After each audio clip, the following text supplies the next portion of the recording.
তোমরাও যদি এরকম সিল্কি স্মুথ চুল চাও তবে এই হেয়ার মাস্কটা একবার হলেও বাড়িতে অ্যাপ্লাই করে দেখো। তোমাদের যাদের আমার মতো ফ্রিজি হেয়ারের সমস্যা তাদের জন্য কিন্তু একদম বেস্ট সলিউশন হবে। তো প্রথমেই আমি অ্যালোভেরা নিয়ে নিয়েছি আর এই লিফগুলোকে কিছুক্ষণ জলে ভিজিয়ে রেখেছি যাতে এর একটা কষ বেরোয় সেটা বেরিয়ে যায়। তো তারপরে আমি ভালো করে ধুয়ে এগুলোকে কেটে নিচ্ছি আর এরপরে আমি এর ভেতর থেকে জেল বের করে নেব।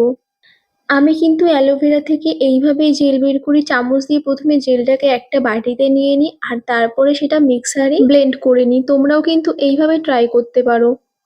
তো আমার অ্যালোভেরা জেল বের করা হয়ে গেছে, এরপরে আমি ভালো করে মিক্সারে ব্লেন্ড করে নেব একদম স্মুথ করে। আর তারপরে আমি মিশিয়ে নেব এর মধ্যে নারকেল তেল। তোমরা চাইলে এর মধ্যে ভিটামিন ই ক্যাপসুলও দিতে পারো, কিন্তু আমি আজকে সেটা দিলাম না।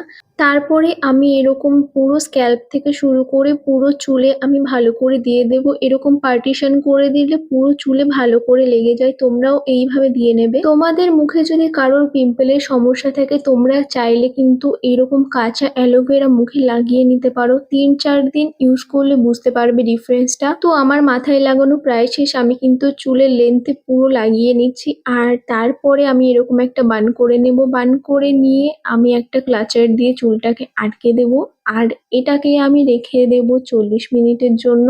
শ্যাম্পু করে আসার পরে আমি চুলটা শুকিয়ে নিয়েছি আর রেজাল্টটা তোমরা দেখতেই পারছো।